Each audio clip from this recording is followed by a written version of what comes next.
Alors voilà, chose promise, chose due, ou en partie du moins, j'avais promis de faire une vidéo sur Kaokad, la tour et son 360 degrés. Je vais le faire, mais on va commencer depuis Phuket Old Town. Donc voici Phuket Old Town, ces magnifiques maisons. Toutes ces maisons, vous aurez remarqué, ont un style assez particulier, c'est un style sino-portugais. Évidemment, c'est quelque chose qui remonte à l'histoire, ça fait quand même... Là, on va remonter, allez, pour les férus d'histoire, un tout petit peu d'histoire, mais 2 minutes. En fait, l'histoire portugaise, on va dire, a commencé déjà, si je me souviens bien, vers le XVIe siècle. Et à cette époque-là, ils ont remarqué qu'il y avait pas mal d'États sur Phuket. Donc, ils ont ouvert ils n'ont pas colonisé le pays, hein. Le pays n'a jamais été colonisé. Mais ils sont venus profiter de l'opportunité de récolter l'étain dans des mines terrestres. Et ce qui fait que beaucoup de Portugais sont arrivés ici en masse, mais seulement au début du 19e siècle, ou même déjà un peu avant, je pense. Les Chinois sont arrivés pour les mêmes raisons. Et les Chinois ont aussi récolté cet étain. Donc on a eu un mélange à cette époque-là de styles dans la construction qui sont autant chinois que portugais. On a cette influence qui se ressent énormément dans Phuket Old Town. Donc c'est ça qui fait la beauté du centre-ville. Et puis évidemment toutes ces fresques comme ici. Magnifiques fresques un peu partout dans la ville. Donc ça, il faut vraiment se promener à pied à Phuket Town pour voir tout ça. Donc voilà, c'était la petite partie historique, on va dire. Historique et simple, mais comme ça vous montre aussi que Phuket est une ville qui est riche culturellement, quoique certains puissent en penser. Ce n'est pas que les vacances ou 100%, enfin ça fait partie des vacances. Mais il y a une culture derrière, c'est pluriculturel. Et quand on s'y intéresse un tout petit peu, il faut pas être un fanat d'histoire, mais quand on s'y intéresse un petit peu, finalement, ça met un petit peu plus de piment à ce qu'on voit et ça justifie. Alors oui, pour le moment c'est le nouvel an chinois. donc voilà, les garnitures sont faites, ça il faut le voir ici de nuit. Ce tunnel de dragon, on va l'appeler comme ça, c'est vraiment magnifique. Le soir, chaque arche est éclairée, illuminée. C'est des photos inoubliables. D'ailleurs, ça se voit, les gens photographient beaucoup ici aussi. Hein. Donc voilà, la tour de l'horloge. Donc là, vraiment, je viens de vous montrer, je sais pas ce qu'il fait lui, mais il filme aussi. Tout le monde fait la même chose. Donc ça ici, on est vraiment dans le vieux cœur de Phuket. On va retourner sur un classique de mes vidéos, je pense. En même temps, ça peut vous montrer que Phuket est petit en soi. On se retrouve toujours aux mêmes endroits. Et puis, pour le moment, j'essaye de prendre, pour ceux qui me suivent, j'aime bien prendre des routes un tout petit peu plus connues, faire quelques chemins détournés, mais quand même qu'on puisse avoir. Quand on ne connaît pas Phuket, c'est très compliqué. Et je trouve que c'est quand même sympa de pouvoir se retrouver sur certaines routes bien connues. Là, vous voyez, on est au rond-point de l'horloge. Je l'ai déjà montré de plus tôt. Je ne veux pas dire que c'est emblématique, mais en tout cas pour les riders, c'est un point de référence. Quand on arrive là, on sait plus ou moins où on est à Phuketville. Ça permet de mieux se situer. Donc là, pour les connaisseurs un petit peu, ou ceux qui ont déjà regardé une vidéo ou deux que j'ai faite plus tôt, je suis sur la grande route qui va mener tout droit au bureau de l'immigration de Phuket.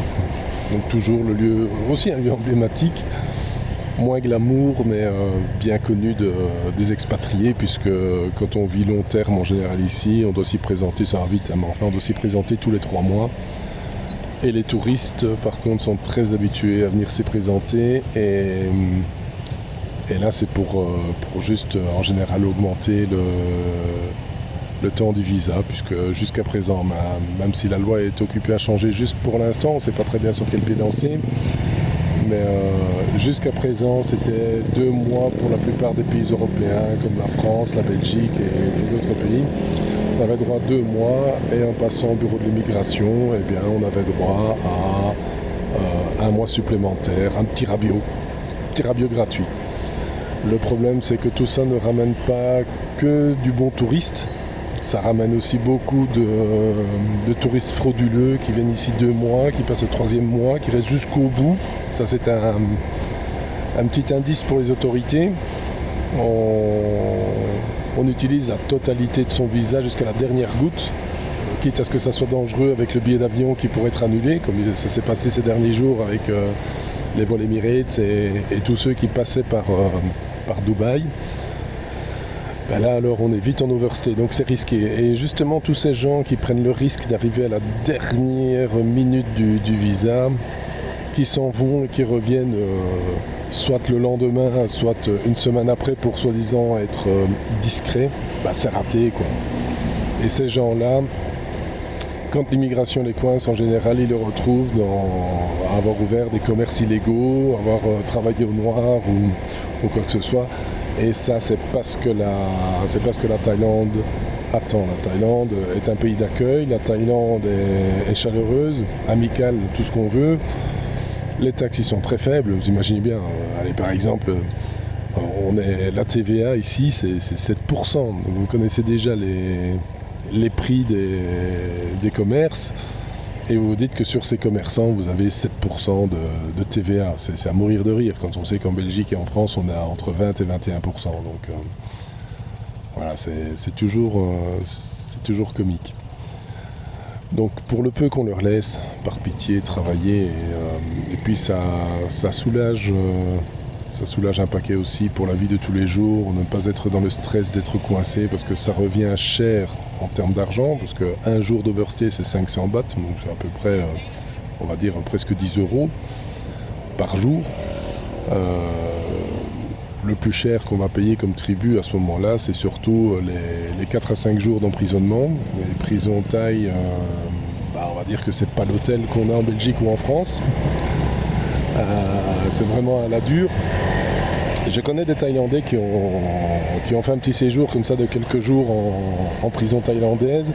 Et je peux vous assurer qu'aucun d'entre eux n'a envie d'y retourner. Vraiment aucun. Et qu'ils sont encore aujourd'hui, après des années plus tard, ils sont encore traumatisés de leur passage dans ces prisons. De par le côté spartiate, le manque d'hygiène, le manque de confort, le manque de tout aussi, parce que pensez pas que vous allez regarder la télé, scroller sur votre téléphone, regarder les TikTok ou faire des choses intelligentes. Vous avez droit absolument à rien. Là c'est vraiment, on est presque en train de, si on n'est pas mort physiquement, c'est une mort cérébrale. Donc voilà, ça c'est ce que vous risquez. Et puis évidemment, après la prison, c'est retour au pays, quel qu'il soit. Même si vous n'en avez pas envie, ça ne sera pas la destination de votre choix, ça sera votre pays. Et évidemment, à vos frais. Donc si vous n'avez plus d'argent pour une raison quelle qu'elle soit, tant que vous n'avez pas l'argent pour rentrer, vous restez dans les geôles. Voilà, tout simple. Enfin voilà, ça c'était pour la petite histoire visa. D'ailleurs, on vient de passer l'immigration au carrefour précédent. C'est vrai que je ne l'ai pas mentionné, mais je pense que ceux qui me suivent un petit peu l'ont déjà repéré. Donc voilà, ici, on va prendre simplement la grande chaussée. Comme ça, c'est un beau point de repère. Direction Chalong Nord. J'aurais pu prendre d'autres routes. Je le ferai une prochaine fois quand même. Prendre quelques petites routes par le centre-ville vraiment pour qu'on voit, mais ça zigzague énormément et je crois que je vais perdre la plupart des personnes qui essayent de s'y retrouver un petit peu, simplement par le fait qu'il y a énormément de sens unique et du coup on s'éloigne très fortement de la ligne droite. Et puis aujourd'hui le but c'est plus de vous montrer les routes agréables pour arriver à Khao Kad. Donc en fait ici on est sur la partie moins agréable mais pratique. Par contre après je vais vous montrer vraiment la route pittoresque, typiquement thaï. C'est ça qui est sympa sur la route que je vais utiliser, que je vais emprunter.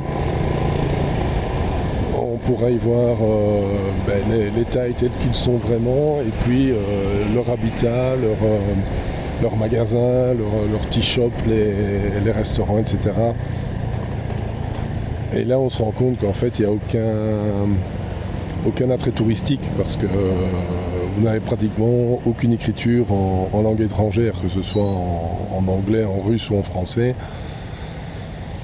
Il faut avoir un peu l'habitude, se repérer, savoir à quoi ça ressemble, reconnaître un peu les commerces, parce que ça aussi c'est déroutant. C'est déroutant pour les nouveaux arrivants, c'est que on a l'habitude en Europe d'avoir les commerces qui sont très très segmentés, c'est-à-dire que quand on a un restaurant, on a un restaurant. Si j'ai un garage de réparation ou de vente moto, c'est un autre bâtiment, c'est un autre business. Et si on faisait les deux, on passerait franchement, je crois que, je sais pas en France, mais en tout cas en Belgique, on passe pour un rigolo, quoi. On est là, on a coucou, ouais, j'ai le resto. T'as apporté ta moto, c'est pas grave, attends, va ici derrière, juste à côté. Ça donne sur les cuisines, quoi. Vous avez le resto, la cuisine et le garage mécanique qui est juste derrière la cuisine, derrière la haute. Ici, c'est normal. Il n'y a pas de...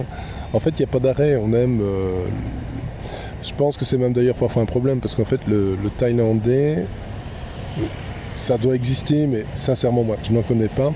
C'est un Thaï qui soit spécialisé vraiment dans une branche et qui maîtrise son sujet à plus de 100%. Comme on peut quand même retrouver assez facilement en Europe. Quand on appelle un plombier, il est plombier, il a fait une formation de plomberie, il connaît son métier, ensuite il a acquis de l'expérience. Et quand il vient chez vous, à moins d'avoir un margoulin, en général, on a droit à un gars qui connaît son boulot, qui va trouver les solutions et puis qui va mettre un prix aussi pour, on va pas se mentir. En Thaïlande, comme je le disais quand je vivais en Guadeloupe, parce que beaucoup de Guadeloupéens étaient dans le même cas, ils vous le disent eux-mêmes, non mais attends, t'inquiète, j'ai appris sur le tas. Oui, apparemment le tas n'était pas toujours bon. donc ça fait qu'on a parfois des surprises. Et la différence avec la Guadeloupe, c'est qu'un Thaïlandais, si on voit qu'il travaille mal, il ne faut pas lui dire. On ne peut pas vexer. Un Thaïlandais a beaucoup d'amour-propre, il a un ego même surdimensionné, même avec son petit sourire. C'est vrai qu'ils sont très chaleureux, très souriants, mais attention, un Thaïlandais est extrêmement susceptible. Donc il faut réussir à contourner l'histoire en lui faisant comprendre que ce qu'il fait est vraiment très bien, mais écoute, c'est super bien, ton boulot il est génial, mais ne penserais-tu pas? Et il faut l'amener à ce que lui ait l'impression qu'il a eu l'idée de faire par votre technique à vous et pas l'inverse. Si vous lui dites non, moi je veux pas que tu fasses comme ça, écoute, ça va pas, fais comme ça, le Thaïlandais va clairement... les motos de Thaïlande bruyantes, et pourtant il n'y a pas de chevaux dessus.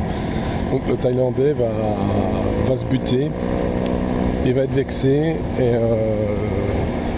dans le meilleur des cas il va terminer le travail, mais comme lui l'entend, et en général c'est comme ça que ça se passe, et dans le pire des cas, il va vous dire de vous débrouiller tout seul, que lui ne peut rien faire pour vous, qu'on ne travaille pas comme ça, il va claquer la porte et s'en aller, mais définitivement. Et un Thaïlandais vexé qui part ou qui est en colère, vous n'aurez plus jamais le sourire. Mais là vraiment plus jamais. Donc c'est pas, je vais même pas dire si c'est bien, si c'est mal, parce que la technique thaïlandaise permet quand même d'éviter énormément de conflits. Énormément. On se rend pas compte, mais c'est comme ici en voiture.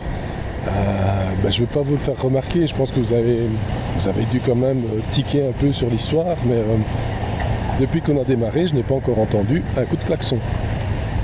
En Thaïlande, on ne klaxonne pas. En Thaïlande, on évite. Il y a un danger, on tourne autour. Il faut vraiment que le danger soit imminent, que vraiment le respect du code de la route, en fait, tout simplement. Le danger est imminent, vous avez un coup de klaxon. Un coup de klaxon, un seul, et un court. Pas le coup de klaxon stressé et stressant qui dure longtemps et où on sent bien derrière qu'il y a toutes les insultes et les noms d'oiseaux qui sortent. Non, c'est juste je suis là, fais attention, je prends la route. Il y a un respect de l'être humain quand même qui est là. Donc l'attitude des Thaïlandais, pour moi, il y a un équilibre à trouver quand même. Je pense qu'il faut savoir se remettre en question de temps en temps, pouvoir dire ouais bon ben voilà, je suis compétent dans mon travail, mais quand même un client peut avoir une bonne idée. Moi je suis désolé, j'étais indépendant en Belgique avant, j'ai toujours été ouvert aux idées et propositions de mes clients.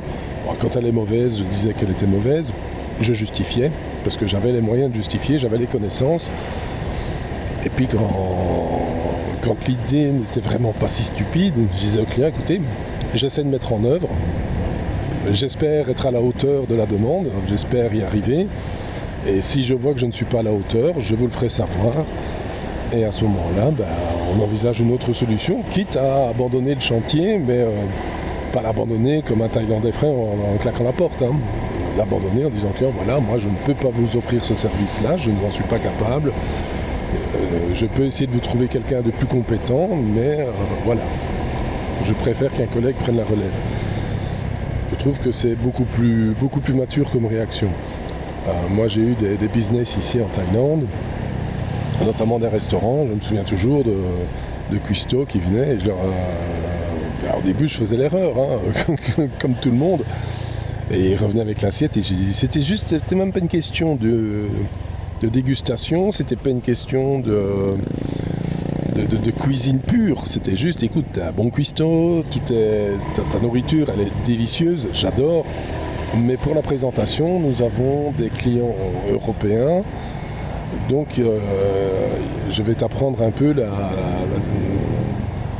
la cuisine européenne, façon de parler, ou en tout cas la présentation qu'un Européen attend, et il faudrait que tu fasses comme ça, mets les aliments de telle manière, pose ça comme ça. Et ça m'est arrivé plus d'une fois en utilisant cette technique-là, d'avoir le cuistot qui ne dit pas un mot, qui reprend l'assiette. On pense qu'il retourne en cuisine refaire sa présentation, et dans la minute qui suit, on le voit avec son baluchon, il nous fait un petit sawadee krap, et il s'en va, tout gentiment, sans explication, sans rien. Évidemment, le préavis, ça n'existe pas, et il vaut mieux pas en parler. C'est vrai que du jour au lendemain, et beaucoup s'en plaignent, hein, du jour au lendemain on peut se retrouver sans employés et devoir en rechercher d'autres. Mais d'un autre côté, on ne s'embête pas avec les préavis, les primes de départ, les dédommagements, etc. Même quand c'est nous qui décidons de nous séparer d'un employé, on lui dit écoute, ça ne va pas, on n'est pas content, je pense que le mieux c'est de s'arrêter là. Et, écoute, si tu veux faire ta journée aujourd'hui, fais-la, tu seras payé, mais demain, s'il te plaît, ne reviens pas. Et il n'y a aucun problème, il va vous dire oui, parfois il va même pas terminer la journée, il va dire ok ça va, alors je m'en vais maintenant, c'est tout. Il prend les heures pour lesquelles il a travaillé et il s'en va. Parce que le Thaï ne veut pas d'ennui en fait, le Thaï ne veut pas de dispute. Et je trouve que dans le boulot, ça a des inconvénients, parce que la franchise qu'on a en Europe, parfois c'est bien. Mais parfois la technique thaïlandaise, c'est bien aussi. Donc voilà, allez, on va revenir à ce pourquoi on est là. Donc là, j'ai tourné au carrefour précédent, on est en direction de Panoa Cape. Donc vous avez certainement vu ma vidéo sur Panoa Cape, où j'ai fait un petit peu les différents points principaux en démarrant de l'aquarium, et j'étais justement au Khao-Khad, mais le point de vue au niveau de la mer. Aujourd'hui on prend différent, donc on a quitté Phuket Old Town et on s'avance vers le sud et la pointe du Cap Panoa.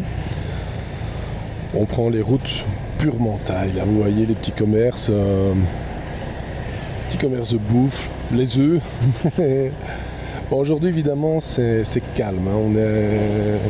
On est le 3 mars, c'est un jour férié pour la Thaïlande, mais on peut quand même voir pas mal de choses. Voilà, comme vous voyez, comme on dit en Belgique, tout dans le respect des normes d'hygiène légales. Bon, ça choque un peu au début parfois, mais moi je vous avoue, je fais pas attention, je prends la street food, je prends de tout. Je crois que je dois avoir une petite diarrhée une fois par an, allez, au maximum. Mais c'est le jeu, et puis quoi, ça dure quelques heures, 2-3 heures, on n'est pas bien, on préfère rester dans les toilettes que de partir à moto, par exemple. Mais c'est tellement, tellement riche de saveurs partout qu'on a envie de goûter tous les petits commerces, tous les petits foods, on essaye tout. Donc voilà, ici on remarque quand même qu'on n'est plus vraiment dans la grande ville. On remarque qu'on est dans un village. D'ailleurs, on n'a pas encore croisé beaucoup d'étrangers. On a vraiment l'impression de rentrer plus dans la Thaïlande profonde. Je vais faire un petit clin d'œil à mes amis belges. Les Français, je pense que vous êtes mieux lotis que nous. Mais pour nos amis belges, vous avez remarqué les qualités des routes. Et il faut savoir que quasiment tous les ans, tous les 2 ans, les routes sont refaites. Donc par exemple, cette route-ci est neuve, elle a même pas un mois. Et quand ils ont commencé à arracher le bitume, je me suis dit, mais qu'est-ce qu'ils font? Qu'est-ce qu'ils font? Pourquoi ils arrachent le bitume? Certes, il y avait quelques fissures, il y avait quelques... franchement, c'était digne des meilleures routes belges. Et eux, non, on dirait qu'ils ont du macadam à revendre. Donc après, ça fait le plaisir de tous, hein, c'est pas ça. Mais chaque année, il y a des kilomètres de route. Alors ici, la route fait peut-être 7-8 kilomètres. Je ne sais pas pour la France, hein, mais pour la Belgique, je vous laisse entrevoir entre le début des travaux, la signalisation, l'arrachage du bitume, le nettoyage, le regoudronnage, le marquage de la chaussée. Allez, je vous laisse à vos pronostics, mettez dans les commentaires un petit peu combien de temps. Moi ici je vais vous dire, pour la Thaïlande c'est 10 jours. C'est 10 jours et ça m'a semblé long parce que d'habitude c'est plus rapide. Et on gagne du temps. On gagne du temps aussi en Thaïlande par la simple et bonne raison que le balisage il est somme toute très sommaire. L'arrachage se fait, c'est pas grave. La bande de droite ici qu'on a à ma droite, elle sert pour les voitures dans les deux sens. Il faut rouler sur le trottoir, on roule sur le trottoir. Je veux dire, ça n'impacte personne. Les ouvriers travaillent, tout le monde fait attention. Il n'y a aucun sauvage ou très peu qui passera à très grande vitesse à côté des ouvriers. Ouais, c'est très différent de la Belgique. Alors après, j'en ai qui vont me dire « Ouais, mais les routes, de toute façon, les Thaïs, parce que j'ai entendu beaucoup de Français parler comme ça ici en Thaïlande, en disant « Ouais, mais les Thaïs savent pas travailler. » Tiens, regardez ici, la digue. Donc ça, c'est un fleuve. La mer est juste là-bas au bout. Mais ça reste magnifique, hein, franchement, les petits bateaux de pêcheurs. Donc... non, comme je disais, il y en a beaucoup qui diront « Ouais, les Thaïs savent pas travailler, de toute façon, ils font du travail de merde, regardez-moi le résultat, ça tient pas 2 ans. » J'en sais rien, franchement, j'en sais rien. Je ne trouve pas que le travail thaï est de moins bonne qualité que le travail européen de façon générale. Et même si c'était le cas, sincèrement. Mais on s'en tape. Mais vous pouvez même pas imaginer à quel point on s'en tape. Parce que de toute façon, tous les 2 ans, 3 ans maximum, ils refont la route. Qu'est-ce que ça vous fiche qui travaille mal? Ce sera réparé, refait avant que ça soit abîmé. Il y a un suivi. C'est pas comme chez nous. Vraiment chez nous ça frise le ridicule. Moi je vais en Belgique, il y a des ponts qui ont été endommagés, on les a fermés pendant... Je crois qu'ils ont fermé 2 ans avant que je ne quitte la Belgique. Ça va faire 6 ans que j'ai quitté la Belgique, si pas plus. Et je ne sais même pas s'ils ont commencé les ponts. Et la dernière fois qu'ils ont fait un pont, ils ont fait un pont sur, je crois que c'est sur la 19, et à hauteur de la Louvière ou de Mons. J'ai vu ça dans les infos il y a 1 an ou 2, je ne sais plus. Ils ont réussi à tellement bien démolir le pont que les ouvriers, les grues sont tombés dans le canal avec le pont. Alors qu'on ne vienne pas me dire que les ouvriers thaïlandais travaillent moins bien. même si le pont du BTC à Bangkok s'est écroulé sur la chaussée, même chose. Moi je dis, ça arrive partout. Il n'y en a pas qui sont moins bons que d'autres. On est tous humains, on travaille tous de la même façon, on a tous des écoles pour aller se faire former. Il faut arrêter de croire qu'on est mieux qu'un autre. Si on devait comparer, je dirais même que c'est peut-être l'Asie qui est mieux que l'Europe, parce qu'à l'heure actuelle, quand je vois comment on vit en Europe, ce qu'on y fait, la technologie, les avancées, etc., je me dis waouh! Non, non, l'Europe c'est vraiment... vous êtes à la traîne les gars, mais vraiment. Hein.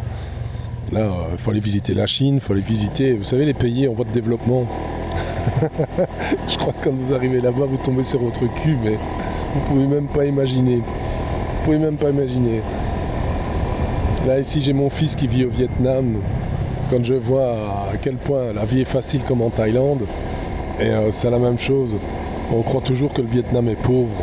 Oui, le Vietnam est pauvre, parce que quand vous arrivez chez eux, vous achetez tout pour rien. Mais donc c'est vrai que c'est difficile pour un Vietnamien de quitter le pays et d'aller vivre en Europe. Mais pour son salaire, par rapport à son niveau de vie, à sa façon de vivre au Vietnam, donnez-lui un essai en Europe, il revient au Vietnam. Hein. Et d'ailleurs, c'est ce que beaucoup font. Il y en a énormément, autant pour la Thaïlande d'ailleurs. Ils préfèrent quand même revenir dans leur pays d'origine parce que la vie est plus douce. On a moins d'argent, mais on fait plus avec le moins d'argent. C'est vraiment... voilà quoi.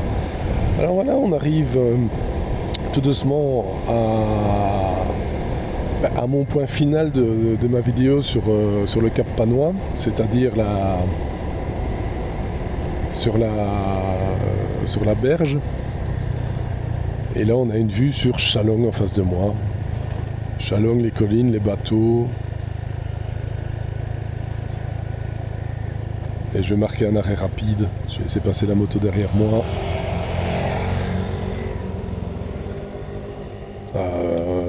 Je peux pas rester sans vous montrer ça quand même. En plus, un jour comme aujourd'hui. Là, juste devant, vous voyez Big Buddha que j'ai fait lors de ma dernière vidéo.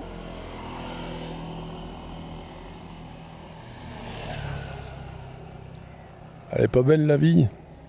Allez, franchement. Alors je me répète, hein, mais j'ai beau me répéter, mais sincèrement, rappelez-vous que je vis et je travaille, là vous allez en vacances les gars. Ah ça c'est présomptueux de parler comme ça. Après c'est un choix. Et faut pouvoir le faire aussi, c'est pas donné à tout le monde, et puis tout le monde n'en a pas l'envie. Mais cette phrase, je suis vraiment désolé de le dire, cette phrase elle me fait kiffer à fond, me vraiment kiffer. Voilà, ce qu'on ne voit plus chez nous, tiens. Donc voilà, ici c'est vraiment pour la moto, je trouve que c'est une petite route sympa, vraiment chouette, c'est calme. Bon, je vous avais fait la route jusque dans l'autre sens, mais depuis l'aquarium, donc vraiment depuis la pointe du Cap de Panois. Aujourd'hui, on reprend un peu la même route, mais on va bifurquer dans les collines pour monter au-dessus à ma gauche, et on va aller voir cette fameuse tour. Je monterai au sommet, vous allez voir la vue, mais alors la vue, je l'ai fait exprès là, je viens de m'arrêter pour vous montrer la vue d'en bas, mais vous allez halluciner quand vous allez voir la vue d'en haut. C'est clair et net. C'est vraiment trop beau. En plus ici, en matinée comme ça, je trouve que les couleurs sont magnifiques. On a une légère brume, mais ça met une petite touche supplémentaire. Alors les carbets, les fameux carbets aussi, ça les tailles en raffolent. Et je vais avouer que moi aussi. On a les carbets avec ou sans table, on prend ce qu'on a, il faut plutôt arriver tôt le soir, donc vers 5 heures, parfois même un peu avant, avec votre petit barbecue de portatif, vos viandes, la totale, et vous pouvez vous installer là pour la soirée et manger. Donc voilà, Panois quai par droite, et les collines par ici. Alors on va passer devant un lieu quand même assez connu dans la région. Bon, je vais pas y aller aujourd'hui parce que c'est pas le sujet, mais un de ces quatre, je vous emmènerai boire un verre là-bas, ça vaut le coup d'œil. C'est le parc Tarzan Aventure. Alors ça peut faire sourire, hein, Tarzan, mais c'est parce que vous avez une zipline, un accrobranche, un petit café avec une vue magnifique aussi. Vous avez vraiment toute la vue. C'est juste ici à droite, au bout du chemin. C'est pas tout près, il y a un petit kilomètre à faire, je pense. J'ai des amis qui vont là souvent d'ailleurs, ils adorent, c'est relaxant, ils disent on arrive dans les bois, on quitte le tumulte de la ville, on est vraiment, on est hors du temps, franchement on est hors du temps ici. Donc voilà, et là on va zigzaguer un petit peu, les chiens errants comme d'habitude, très courant ici. D'ailleurs c'est aussi une chose qui frappe souvent, c'est les chiens en Thaïlande. On a beaucoup de chiens errants et ils sont pas agressifs en fait. Moi j'ai compris une chose en arrivant en Thaïlande avec la foultitude de chiens qui traînent partout, sauvages ou semi-sauvages, parce que même quand ils sont à quelqu'un, ils sont laissés en liberté sur la route. Ils ont juste l'avantage d'avoir à manger et peut-être un lieu en sécurité où dormir, mais toujours dehors, parce que de toute façon il fait même la nuit on descend pas sous les 25 degrés. Mais je ne me suis jamais fait agresser par aucun chien, jamais, au contraire. Vous avez peut-être des chiens qui aboient, ça oui, mais si vous vous arrêtez, ils ont tellement pas l'habitude de l'être humain qu'ils font demi-tour et s'en vont. C'est vraiment un autre monde. Et la Thaïlande m'a appris une chose sûre et certaine, si les chiens mordent et sont agressifs en Europe, c'est la faute de leur maître, et je pense que en plus du maître, la laisse qui tient le chien et qui le contraint à être inférieur à un autre, et donc qui le désociabilise totalement, c'est la pire des choses à faire. Voilà, c'est tout. Mais bon, ça reste un avis 100% personnel, il n'y a pas de... Il n'y a rien de plus à dire.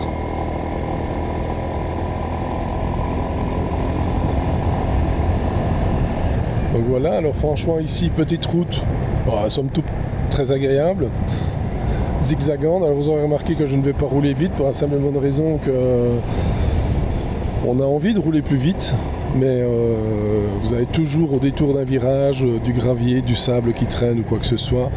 Et si vous arrivez vite, c'est sympa, c'est chouette, mais comme ici par exemple, la chute n'est pas loin. Et je vois beaucoup de touristes moto.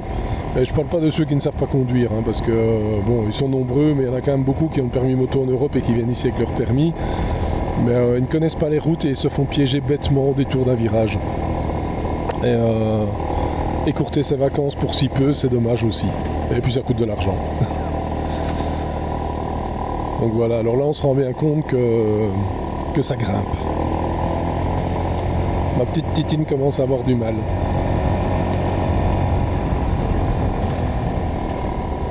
On peut deviner déjà entre les arbres certains bouts de paysage. Et voilà, donc ici on arrive tout doucement au sommet. Donc petit parking. Alors c'est ce que je voulais dire, c'est vraiment triste parce que c'est méconnu en fait comme espace et vous pouvez le voir, on a à peu près personne. Mais déjà une belle vue.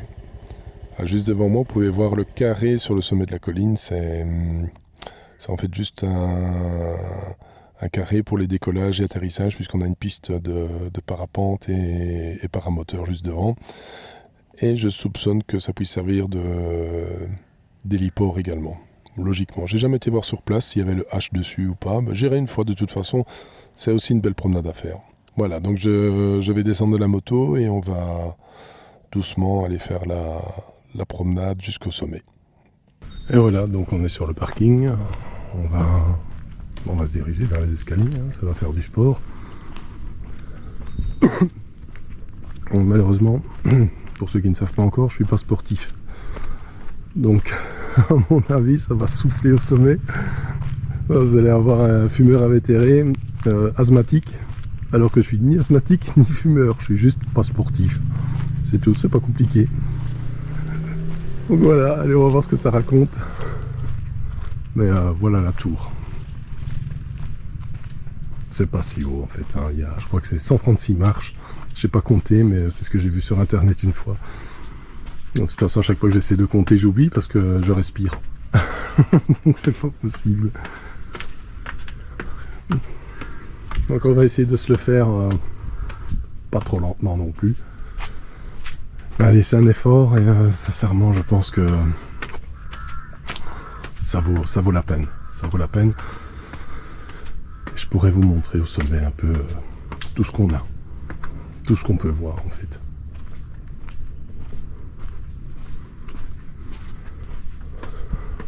Je me demande même, en fait par beau temps, mais j'ai l'impression qu'il fait trop... Il fait trop brumeux aujourd'hui. Mais certains jours, on peut voir qu'au pipi d'ici. Ah bah ça y est, ça commence. Hein.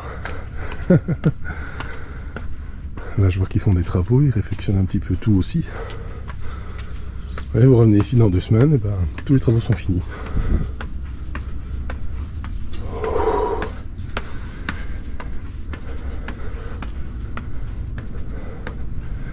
Allez, petite pause.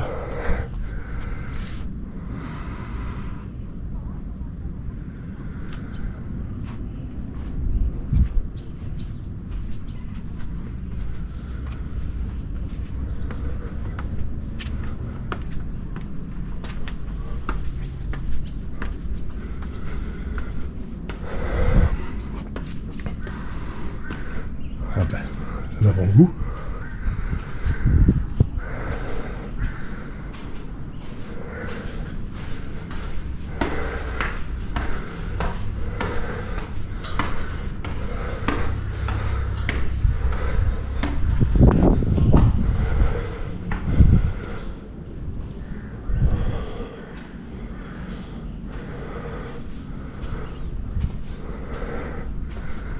Et ben voilà. Chalong. Big Buddha juste en face. Là on peut deviner les grands magasins de Robinson. La pointe de Hawaï. L'île de Colón. La pointe du cap de Panois, derrière les arbres.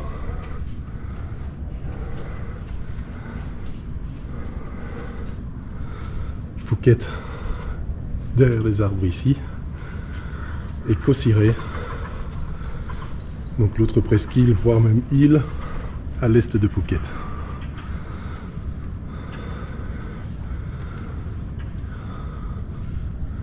Allez, c'est magnifique quand même. Continuons en tournée. L'estuaire où nous étions tout à l'heure, certains pourront reconnaître le bateau échoué au milieu. Donc en fait, on est venu de là-bas derrière au bout des arbres et avant ça on venait de droite. Donc derrière la butte ici.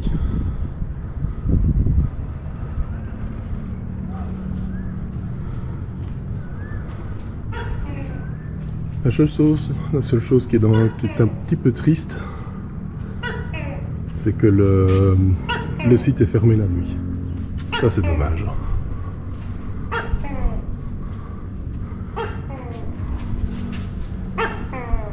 Et là,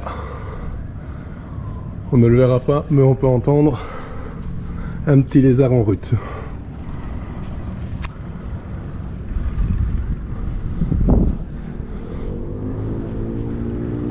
Et j'essaye de voir si on aperçoit quelque chose, mais là entre les arbres, on peut deviner la digue où je me suis arrêté juste tout à l'heure.